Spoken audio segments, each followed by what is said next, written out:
Okay, we've done a video on Satan being an enemy to us, and Satan is also mentioned as being the god of this world. And the world is also mentioned as being an enemy. We have three enemies: Satan, the world, and the flesh. So I'm going to look at a brief look at the world as an enemy today. When the Bible talks about the world being an enemy, it isn't talking about the literal earth. It is talking about the societies of this world that are built on greed, lust, and vanity. Remember that Satan is the god of this world. 2 Corinthians 4:4 tells us, in whom the god of this world hath blinded the minds of them which believe not, lest the light of the glorious gospel of Christ, who is the image of God, should shine unto them. So look at 1 John chapter 2, and we'll see that the world is an enemy. We'll look at verses 15 through 17.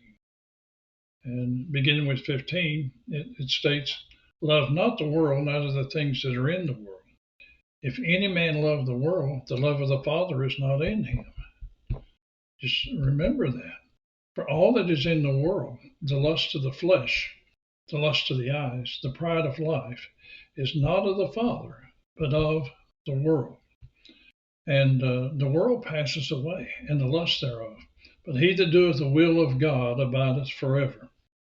Most of this world population is blinded from the truth and think what they're doing is not wrong. If you do partake in the sins of the world, you will pass away with the world. Revelations chapter 12, verse 9 states, "And the great dragon was cast out, that old serpent called the devil and Satan, which deceiveth the whole world. He was cast out into the earth, and his angels were cast out with him." So you notice that he deceives the whole world. So if anyone loves the world, the love of the Father is not in them.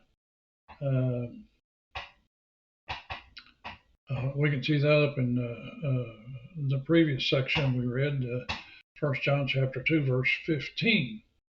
And I'll read it again. It says, "Love not the world, neither the things that are in the world. If any man love the world, the love of the Father is not in him."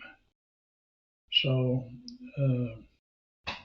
if you allow the lust of your flesh to go unchecked and commit illicit sex, then this is a sinful and worldly act.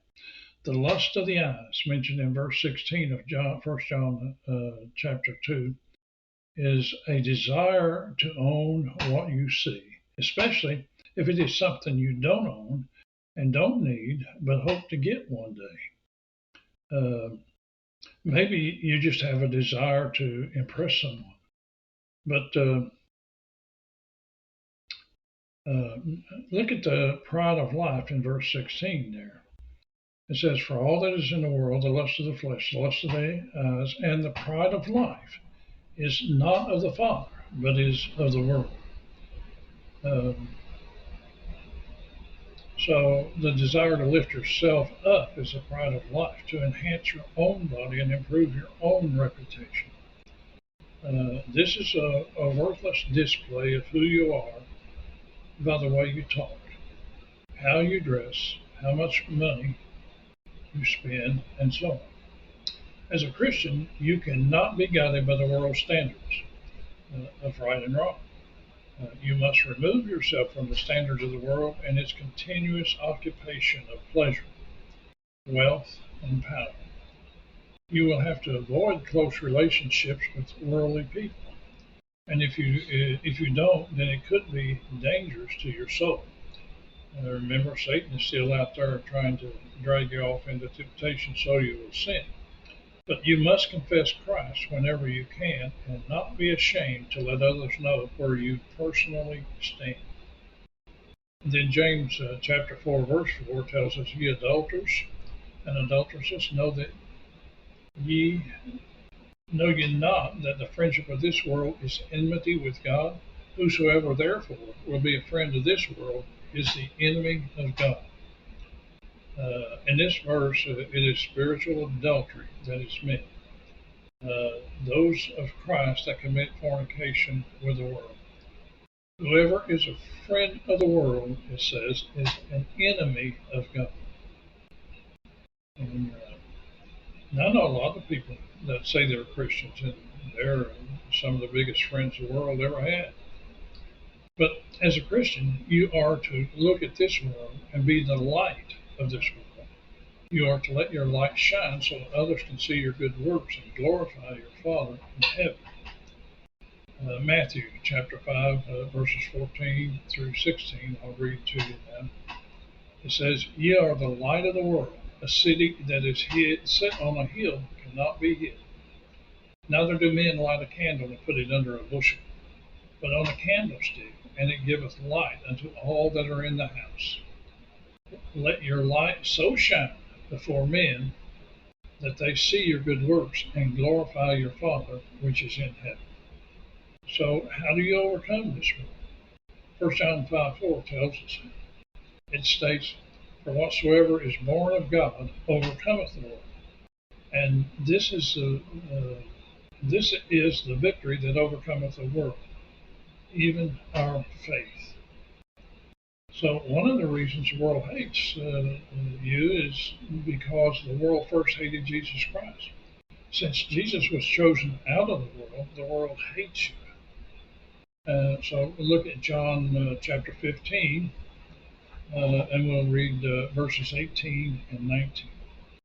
And it states, If the world hates you, you know that it hated me before it hated you. If you were of the world would love his own. But because you are not of the world, but I have chosen you out of the world, therefore the world hateth you. So if you're a Christian, you know that you are of God. And look around. You will see the whole world lieth in wickedness. The term used here of the world does not mean the material world, but the people dwelling on earth. And that includes all adulterers and sinners of every kind. If they lieth in wickedness, then they are in the wicked one and are ruled by him. The wicked one, of course, is Satan. Look at John, 1 John, that is, chapter 5, verse 19. And it states, And we know that we are of God, and the whole world lieth in wickedness. So the world lieth, or lies, means there is no resistance to Satan, nor any struggle. Their body and soul and the individuals and the nations are subject to the will of Satan. And I thank you for listening and hope this has helped. Thank you very much.